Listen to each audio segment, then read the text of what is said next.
That's better. Yeah, you just want to roughhouse a little bit. So Nana's just gotta understand that about little baby boys. Just want a roughhouse. And he thought I was the one to roughhouse with. So we'll get it. We're getting there.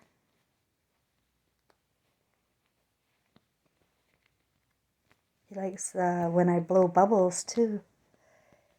This is a real good cat. He's really soft around me when he's not wanting to roughhouse.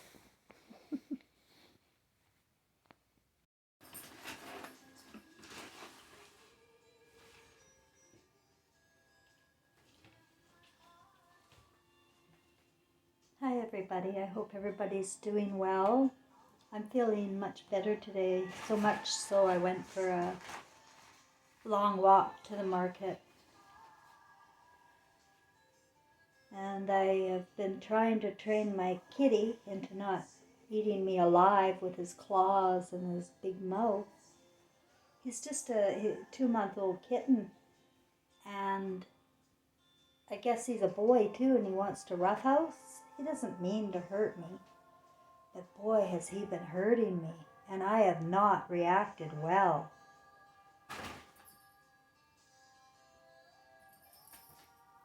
We have a history with cats in my world, and this one is going to teach me something.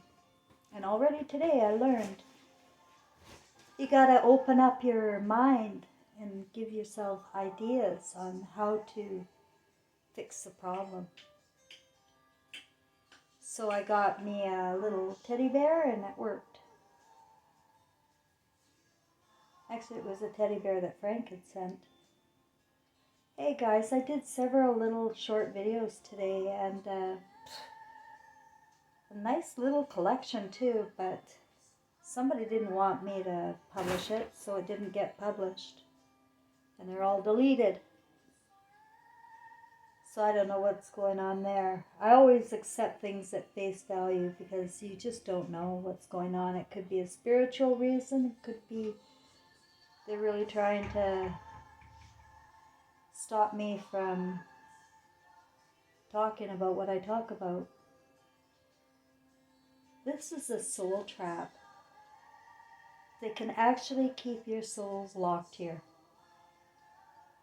The way they have been hypnotizing people to work against themselves and their families, it's really disheartening. But there are many good souls here, guys, that don't participate in the evil system. But they kind of force you to, eh? With work, debt, mortgages. There's all sorts of ways to keep people trapped, to work for evil systems. We can't assume that anybody in government or media has our best interest. They don't. I feel there's a genocide going on, and it has been going on for 100 years. It's not new.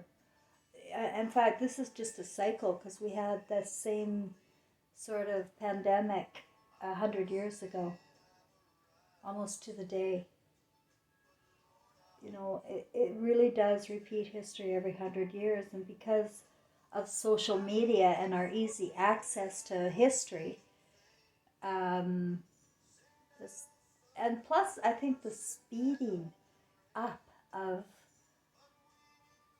the evil since Hollywood, that we may very well be waking up. We may be waking up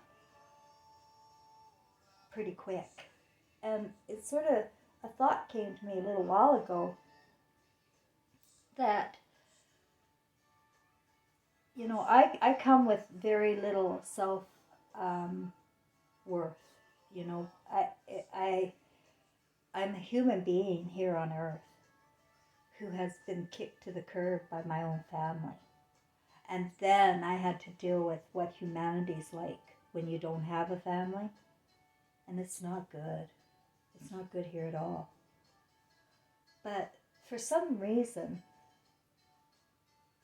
I do forget what a good soul I am and how much I have offered the world throughout my 63 years, what I've done for the world, and the numbers of people I have touched in my career and in my family. It's an incredible amount of people. And I've been around the world too, and I've met a million other people. It really was, it was like, and it seems like in my memories now, the people that I really connected with, it doesn't have to be for a long time.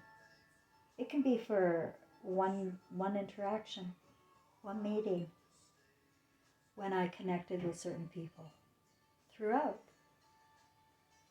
And I know that in my jobs as a life skills coach, employment career counselor, coach, manager, human resources manager in charge of hiring and labor relations, and clinical hypnotherapy. It's just always been in a service role, and my intention has always been to lift people. I've always lifted people. I've lifted people my whole life. And I don't think about these things. I don't sit down and do lists about what I'm great at. I don't have a fucking ego. Remember, it got cracked. And so I just don't sit around thinking about myself in good light a lot of times. And I have to think about what other people think about me. And it begins to grow on you, you know, and it's heavy, heavy stuff. But today is a good day when I was sort of inspired to relook at my, I'll show you, my Be Prepared chalkboard thing there. Let's turn this up here.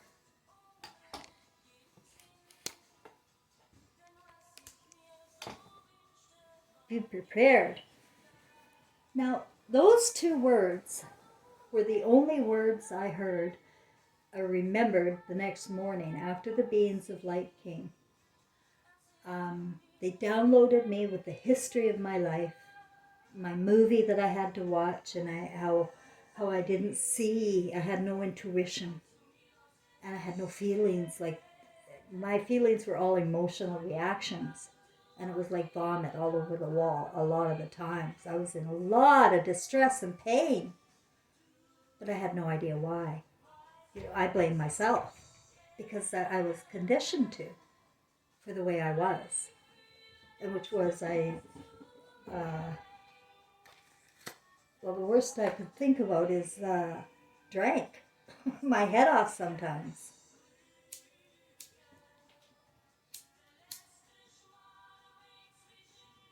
You react, right? And that's why I always have a lot of hope for the addicts. You know, the ones that have feelings have to cover them up somehow. And sadly, most people don't. And it's because they're conditioned. And it's like you can put them in a pot of boiling water.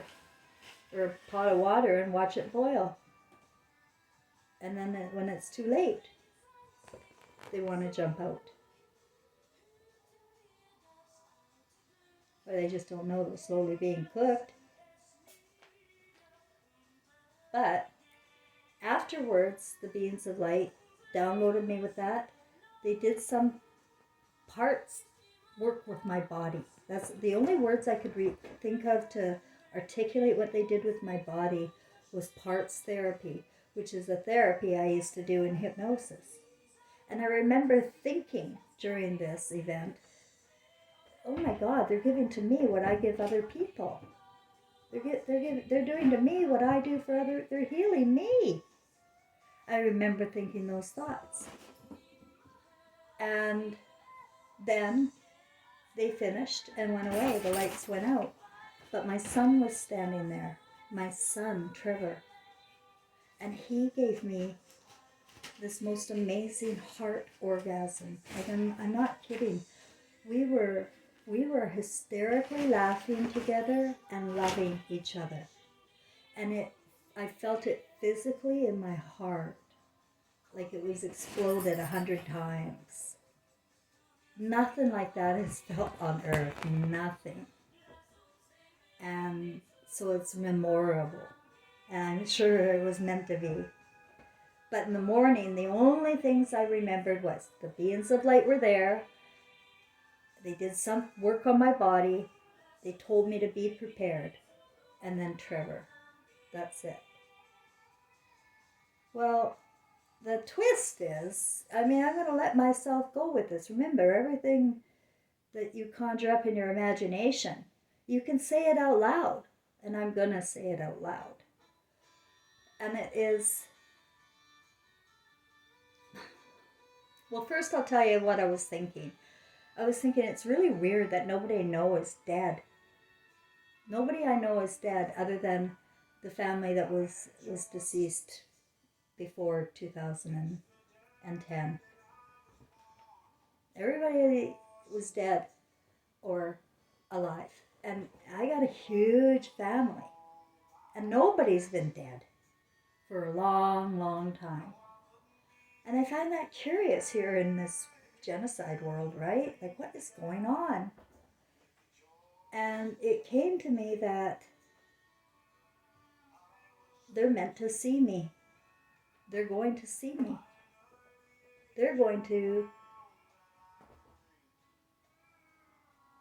I'm going to get justice. I'm to prepare myself for that. Because I've got to be honest. I know I can't cope with compliments. I just can't. And I can't cope with, like, the I've not received anything ever, and I can't receive. I just can't. So I don't take your money, right? I can't receive. I don't know why. I just, if anybody gives me anything, I have to give it back 10 times. Like, it's really bad, because I know I've hurt people. For example, there was a party for me after I left Gary. I remember all those jobs I've had. I was a professional career woman in Vancouver. Now I was in Vernon, British Columbia. I bought a condo there. And I had no confidence in myself. I was zero because Trevor had died 2 years earlier and I thought my husband was trying to kill me. So I had a little IGA down the road. And I just thought, I wonder, I want to get out. And I went down to the IGA and I showed the supervisor was a female. And I showed her my resume and I said, listen, I know I'm overqualified, but I just live down the alley and I'd really like to get out, for 15 hours a week or so. And, I pick it up quick. And I used to work at Max Milk when I was a young teenager. So she hired me. And I really bonded with those people. And it was an incredible experience. And she would have these barbecues at her place that overlooked Kalamalka Lake, which is just the most stunning lake outside of Okanagan Lake in British Columbia. And so she would have these barbecues in the summer. And it was only the summer I was going to work there, and then I was going to get back into human resources. So she knew all along I'd be leaving in September. Well, towards the end of September, I started getting sick. And I couldn't work anymore. So I said, well, I guess this must be a sign that it's time for me to just stop working here. And She said, okay, but you got to come to our barbecue. And I said, sure, I'd come to her barbecue. It was a Labor Day barbecue, she said, or something. So, um, but you know, there's something wrong with me where um, I sort of had a feeling it was for me, and I just couldn't face that, and I didn't go. And then I really got in trouble when I was in a drugstore in Vernon, and I ran into somebody who also worked at IGA, and I asked her how the party was. You know, I could say it was just a Labor Day thing because I wasn't supposed to know, but I sort of felt I knew. And she said, you really broke a lot of hearts because a lot of people went all out for you, Cheryl. And I just, that's a true story.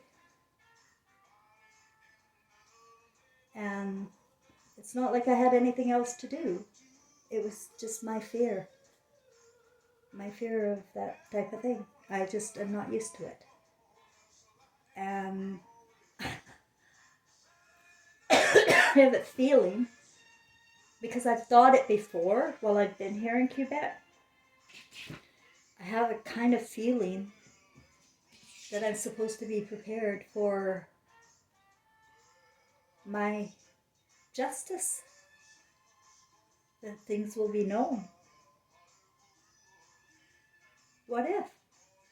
I don't know for sure. But it sure beats thinking the worst, doesn't it? And I like to go with, how I feel, and that's just how I feel today. There's another song, A Daydream Believer, and it came to one of my schizophrenic songs came to my playlist like that, and it says in it, Homecoming Queen, and I've had feelings about that song.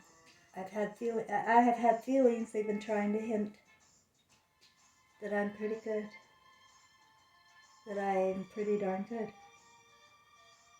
and they appreciate me and all of my efforts, and that it's going to be worth my while.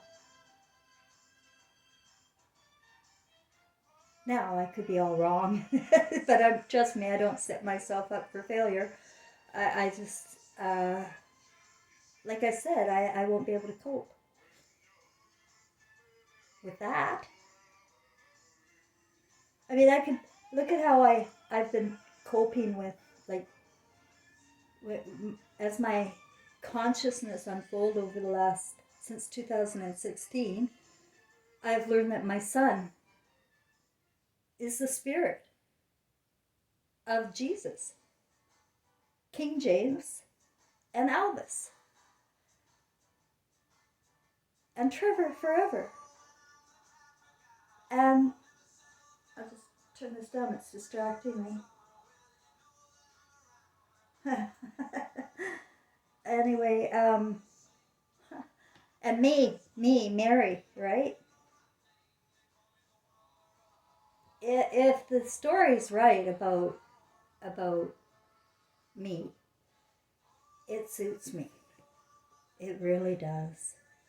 Because the more I look into Mary, Queen Mary, in the castle there, she was really into Latin, and so am I.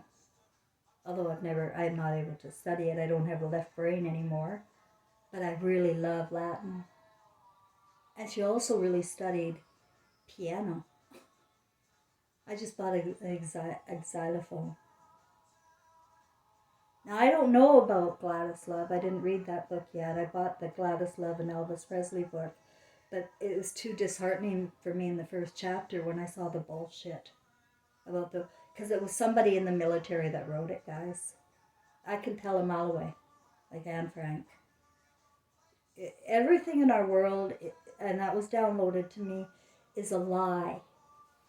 They manipulate our minds and our brains to believe in certain things and certain ways of life that are are in direct conflict with God.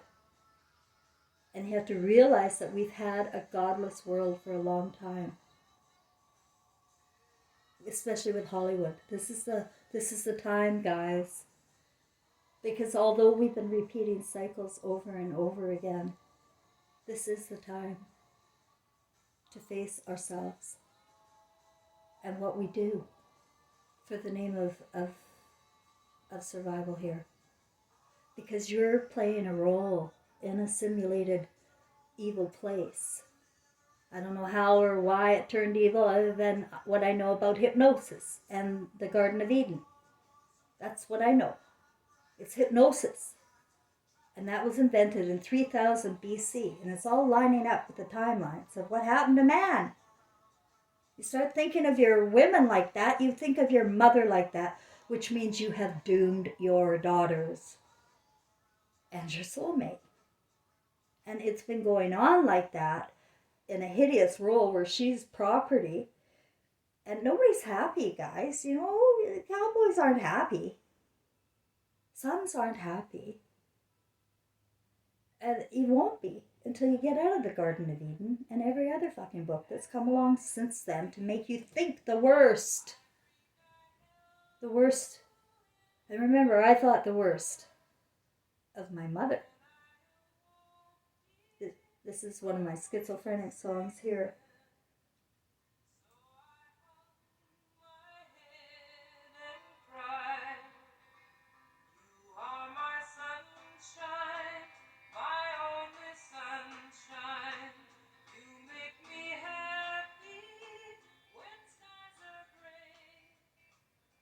It was in 2020 when my dad convinced me spiritually to open my heart to my mother, because she destroyed me as a child and as an adult, and she ripped me from the family with her lies and her, not her lies, her wrong perceptions, right?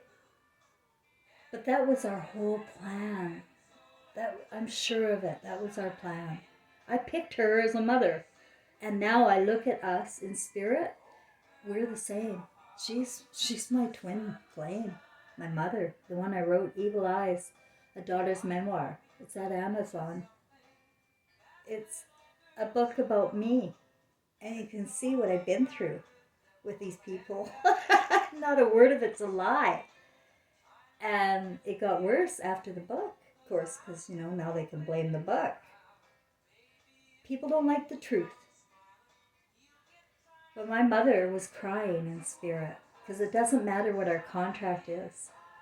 This is our conscious hell when we die and see our movie. That's a conscious hell, an emotional conscious hell. So what I'm talking about is you realizing that someone's watching, and it's going to be you when you face yourself. And when my family faces themselves, and humanity faces themselves, you know, how have you participated in their movie? What's your role? Do you like it? That's the question now. Because lots of people are playing fucked up roles, right? To our eyes, our judgy little eyes. But it was for a divine purpose. It's either to teach people lessons or to learn a lesson. In so many cases, like my son Trevor, his spiritual end was fantastic. You know, he died trapped in flames. And then I'd later seen the accident was so horrendous. It's out of a horror show. It is. It's out of a horror show. Because after 3 skull fractures, a ruptured spleen, and 3rd-degree burns to 80% of his body, he was still trapped in the engine, and they couldn't get his body out with the jaws of life.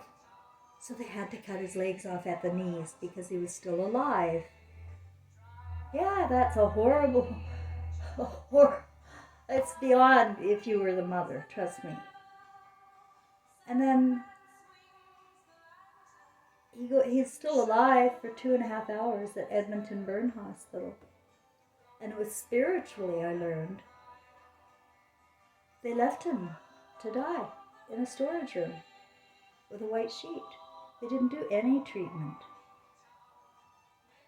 I can just imagine what he looked like there.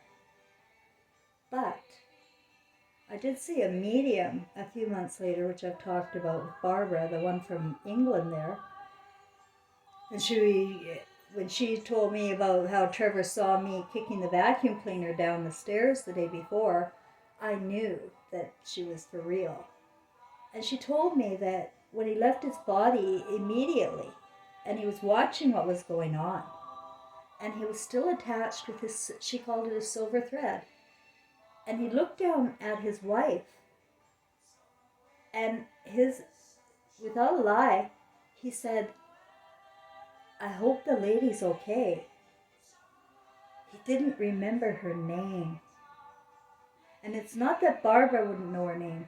It is, if we're not connected emotionally, for reason, we're going to not remember those relationships. That's part of what I learned. You won't remember what isn't real. You'll only remember what's real, and only love is real. But you'll know how you affected people during your simulation, during your role. You'll judge yourself. That's the judgment. Everyone judges themselves. I don't wish this on my family at all. But they are going to face it, and I sort of wouldn't mind seeing it. I wouldn't mind seeing it. How they deny the truth over and over and over again. And to protect their egos or their people, their idols, the ones with money or the ones with the mouths, or the ones that it just suits them because it builds them up to put somebody else down. And that's what this world's all about. And it's really disgusting. And why I don't mingle. You always got to get one up on somebody around here. To protect yourself or to just feel superior. It's terrible. Terrible life conditions here. And it has to be fixed. And somehow, some way, I have a feeling it just might be fixed. I think I might have said this about a year ago too.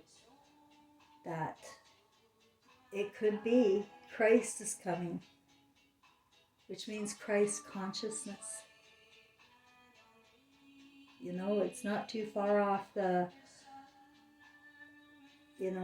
thinking realm for me anyway. Now, I didn't even believe in Jesus, guys. I'd lost Jesus. Me and Trevor, we used to go from church to church to church in Vancouver looking for the right denomination. But there's no Jesus in any of them, and we knew it. So I finally settled in on a Hollywood version of Christianity, which is where the rich people go in West Vancouver. A 41st and Oak. And Trevor told me that was his last one. He said, Mom, Jesus ain't here. So I let him stop going. And now look at my story. Now, if my imagination is right, if I have to face reality like that, that'd be hard. But it's not off the spectrum of possibilities. I'm going to think on this, and let myself. I ordered an xylophone for myself from Amazon. It cost $75. And I just decided to go for it and go one above the toy version. And it's a real adult xylophone. I'm gonna do music, guys. Everybody has an opportunity now to get right back in touch with themselves And my job and my role, and the reason I went through all this bullshit and abuse, is to show you guys how to do it. How to do it. I don't want your worship. I don't want your money. I'd rather have your hearts repaired, your souls repaired. This song came to me in Copper Sky, a beautiful 2-bedroom condo I was living in before I got sick. And I always felt it was from my dad, but this is when I didn't think I had schizophrenia and I never heard of such a thing. It just these songs kept coming that I never heard before. And so I collected them on a playlist. And over that summer of 2017, I was running an Airbnb to earn a few dollars. And it's one of the reasons why I got evicted. And because I couldn't work, I was too sick, but I had to pay the rent. So I really didn't pay, it wouldn't have minded, and I wouldn't have got, I didn't really get evicted over that, but this playlist I had, all of my guests said, oh my God, those are really neat songs. And the songs kept coming over these last 7 years or so, whenever it was September of 2016, when it first started. My journey, my new movie. And so I'm going through a real process of recovering my soul from this and learning how to see myself with the way I really am, which is not very easy because of all of the judgment. How the hell what the fuck am I supposed to think?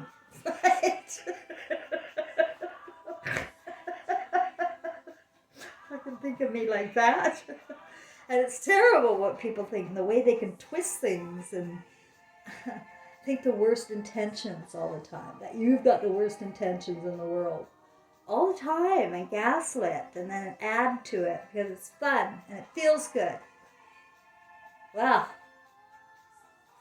it's going to be a nightmare. Unless they can see it, and do something before they're forced to, right? So who knows? I'd love to be reunited with my grandson, Dylan Thomas, who turned 25 this year. And, I just hate that poet, Dylan Thomas, eh? With his rage against the dying of the light. I wonder if that was Dylan. Because he feels like the light to me. He's my son's child, only son. He's the seed of my son, and I just think that he's never had a son before, and he'd really like one. But Dylan Thomas won't be probably having a relationship or children.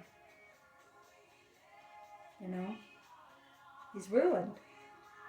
And he's a hermit, and he plays video games all by himself. And he's not on social media and won't have anything to do with it. But he's onto the games, and I don't know, guys. Is that the kind of world you want? Because that's what you're going to get. You'll have these artificial pretend relationships online, be able to masturbate or whatever. I don't know, whatever makes you feel good. With whatever you don't know who you're dealing with, but you think it's real. And it's the saddest thing in the world, these artificial relationships. And people don't know how to connect with each other, for Christ's sakes. They don't, even with your own sister, your own aunt, your own grandmother. You can't relate, you can't connect. There's something wrong. What's so evil that you can't reconnect? It's the story. It got too big and I'm too ugly. And that's how I feel. That's how I feel. And that's what we do to people when we judge them. We make them feel what we are judging them. But the answer is, it's coming back. And you'll see the truth of anybody who's listening to me, And all you need to do, I don't want people sitting there worrying about all the judgments, because I'm telling you, you're all bad. You're all fucking evil in one way or another, because I was. We're all trained like monkeys to mimic these people on Hollywood. They're horrible beasts.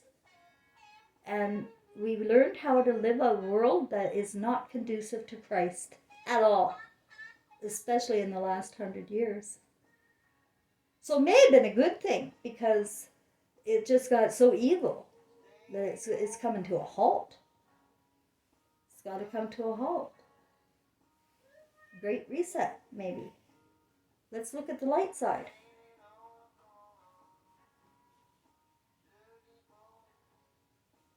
It's the feminine spirit is leaving the building. It has already been. It's gone. Like, it's really lobotomized against her own spirit and gifts of intuition to protect her sons and to know right from wrong. And I think I had some really good videos that accidentally got deleted there, and there was one woman. Her name is Kay Griggs, I think, on BitChute. She did. It was like a 6-7 hour video of her doing an interview about military intelligence as she was a wife, and it's satanic, my friends. And nobody at the top is not involved, and that was told in 1998 in her interview, and that nothing's done. The military is this whole thing, and we're run.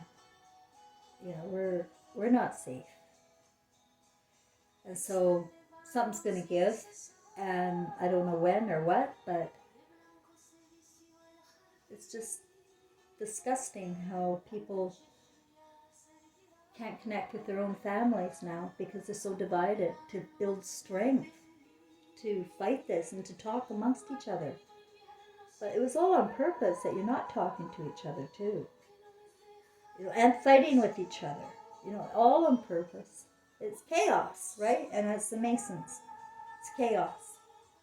And you got to recognize it and rebuke it and save your own soul that way. But if you rebuke it and you keep fantasizing the same way and giving your worship outside of yourself and not taking it upon yourself to do something for your life, for your family, then there's no point. Because we've had enough of that, confession thing. And then you go out and do it again. And Jesus saves, as long as I went to church, as long as I confessed. No. You're facing yourself, not Jesus. Surprise! Jesus won't be there. He really won't. I'm just sure of it. Now, if I'm wrong, I can't face that. No way.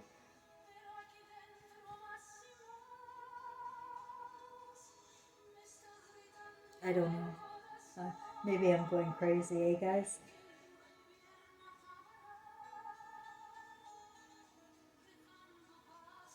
I am confident that it is me to bring the story, and it's me to bring the dots and show you the picture of the real Jesus, the one who said whatever he can do, you can do.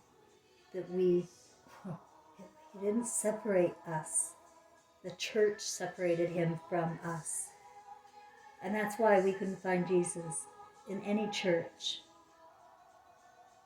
It's a separate God, and we are to be the God we seek. Thou shalt have no other gods before thee. And you use your own compass as your guide through life. So if this has been helpful, let me know. If you hate me, I'm sorry. I'm just, sitting here with a wild imagination and a dynamic family, a star cluster family. It starts with my grandmother, and I am a reflection of her. And then my mother, and we are twin flames. And then my father and my son are twin flames of the same spirit. We come with different ego stories, all of us.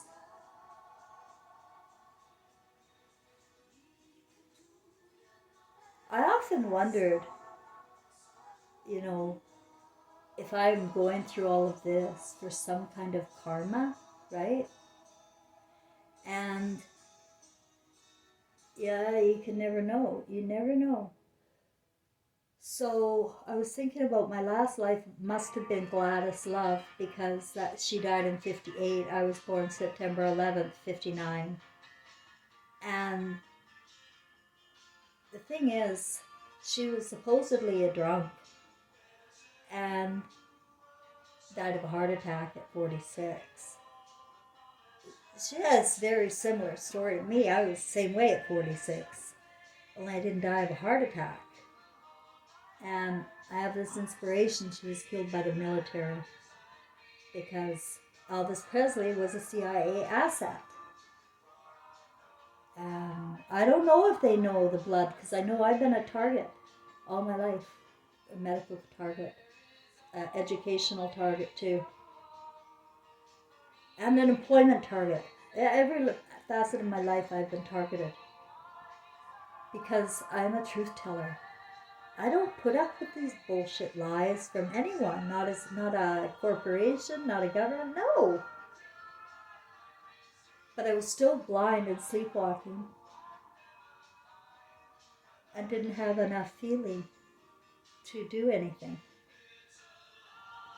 So it's feelings that we need back. Get your feelings going, play music, act like a child again. Forgive yourself. You're not going to fully be able to feel free until you face yourself. Your movie, now. Look at your movie, now. Look at your story, now. And do whatever you can to repair your feelings with your movie. Don't be afraid to look at the truth, like my family, because they're missing out on somebody awesome, and they're missing out on love, and only love is real. I think I'm just about out of time. Anyway, guys, I hope that helped. Any last thoughts? Oh yeah, okay, I'll go back to that be prepared thing. I'm going to do that. I'll start doing that. I've been preparing for the worst, so maybe maybe the joke's on me. And so I will sit here and I will imagine what on earth could happen that I could prepare for. And I'll think in the most positive kind of way and try not to push it away. Try not to push love away, because that's what I do. That's the bottom line. I just rebuke it. I've rebuked love. It just, to me, it's too fake and artificial here. And so I can't take it. I can't believe it. I can't believe it. I couldn't believe that they'd have a party for me. Why? I'm just a clerk. And it made me feel awkward and wonder. I always wondered, why do people single me out?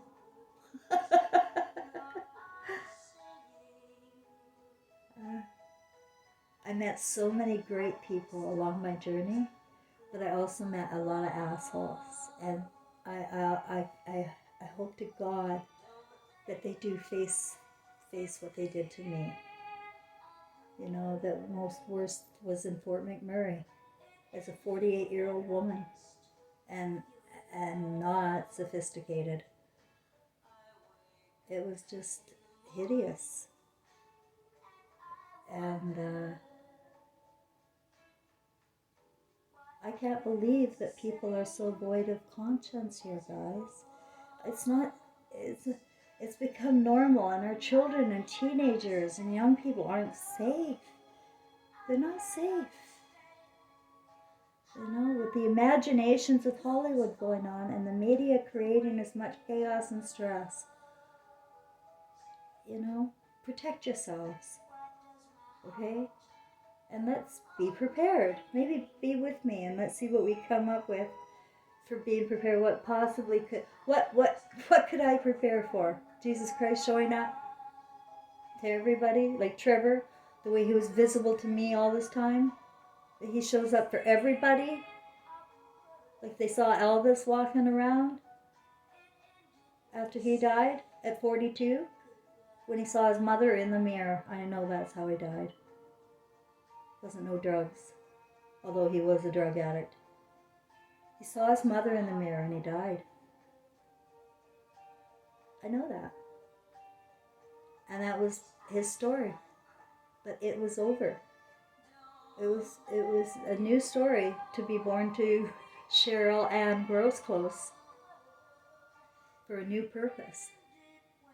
And it didn't work being in the castle. It didn't work being an idol star. So maybe it'll work being you, regular folk. So, you know, everything I talk about has come to me emotionally and spiritually and through my real living experiences and people in my family, and how I connect the soul tree dot throughout the whole thing. And the picture is becoming clearer and clearer, and it's becoming easier for me to explain myself. But if you have any questions, I'm more than happy to answer them. I was thinking about doing a live video come up soon, maybe, and answer questions face to face. We'll see. You know how I feel.